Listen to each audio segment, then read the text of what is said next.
திருச்செந்தூர் முருகன் கோவில்ல வந்து நிறைய இடங்கள்ல வந்து நிறைய பேர் மண்டியிட்டு யாசகம் கேட்கறத நம்ம பார்க்கலாம் சார்.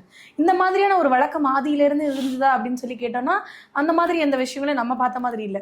இப்ப இடைப்பட்ட காலங்கள்ல தான் நிறைய பேர் யாசகம் கேட்கறத பார்க்குறோம். அது வந்து இல்லாதவங்க மாதிரி கூட இல்ல. எல்லா வசதிகளும் இருக்கிறவங்க மாதிரி தான் இருக்கிறாங்க யாசகம் கேட்கறவங்க எல்லாம். இந்த மாதிரி யாசகம் கேட்கும்பொழுது ஜோதிடர் சொன்னாங்க, இல்ல ஒரு சுவாமி சொன்னாரு இந்த மாதிரி யாசகம் கேட்க சொல்லி அப்படின்ற மாதிரி சொல்றாங்க சார். ஆக்சுவலா முருகன் சன்னதியில போய் யாசகம் கேட்கறது அப்படின்றது சரியான ஒரு விஷயமா இருக்குமா சார்? சரி, நிறைய பேர் பண்ணுறாங்க, நானும் பார்த்தேன். அதாவது இதுக்கு முன்னாடி ஒரு 10-15 வருஷத்துக்கு முன்னாடி அந்த அப்படி அவ்வளோ வழக்கம் இல்லை. இருக்கும் எங்கேயாவது ஒருத்தர் அவங்களோட பொருளாதார சூழ்நிலை காரணமாக அந்த மாதிரி ஏதாவது அவங்களுக்கு இப்படி ஒரு நிலை இருக்கும்.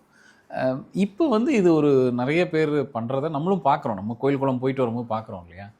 சரி, முருகன் வந்து ட்ரெண்டிங்லாம் இல்லை, அவர் 1000 வருஷமாக அவர் ட்ரெண்டிங்கில் தான் இருக்கார். இப்போ ரீசன்ட் ட்ரெண்டிங் என்ன அப்படின்னா, ஏன் முருகன் மேலே இப்படி ஒரு ஈடுபாடு எல்லாருக்கும் வந்துச்சுன்னா, என்னைக்கு உலகத்துக்கு நோய் தாக்கம் வந்துச்சோ, என்னைக்கு நோய் தாக்குச்சோ உலகத்தை கொரோனாக்கு அப்புறம், நல்லா கவனிச்சு பாருங்க, முருகனோட வழிபாடு அதிகமாக இருக்கும். காரணம் அவர் ஆதி வைத்தியர்.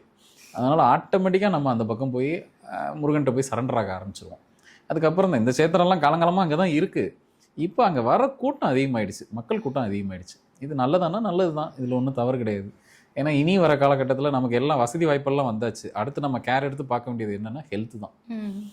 சரி, இப்போது இந்த மாதிரி ஒரு பிரார்த்தனை பண்ணுறாங்க, ஒரு பெரியவங்க சொன்னாங்க, ஒரு ஜோதிடர் சொன்னார், இந்த மாதிரி போயிட்டு ஒரு கோவிலில் போய் யாசகம் எடுக்க சொன்னாங்க, இது சரியா அப்படின்னா, இதுக்கு முன்னாடி என்னவா இருந்தது, ஒரு 1000 வருஷத்துக்கு முன்னாடிலாம் எப்படி இருந்திருக்கு அப்படின்னா, இதோட நடைமுறையா, இல்லை இது ஒரு பிரார்த்தனையா, வேண்டுதலா, இது ஒரு பிரச்சனையிலேருந்து நமக்கு ரிலீஃப் கொடுக்குமா அப்படின்னு பார்த்தோம்னா, சரி, மனுஷனுக்கு நிறைய வாழ்க்கை பிரிவு இருக்குது. ஒருத்தன் பாலியத்தில் இருக்கான், அதுக்கப்புறம் ஒரு இளைஞராக மாறுறான், அதுக்கப்புறம் ஒரு கிரகஸ்தனாக இருக்கணும், ஒரு குடும்பஸ்தனாக இருக்கணும், கடைசியில் பார்த்தீங்கன்னா அவன் சன்னியாசம் எடுக்கணும் அப்படின்னு நமக்கு நிறைய இந்த உட்பிரிவுகள் நிறைய இருக்குது. ஒரு மனித வாழ்வியல் எப்படி இருக்கணும், நமக்கு ஒரு வாழ்க்கை முறை.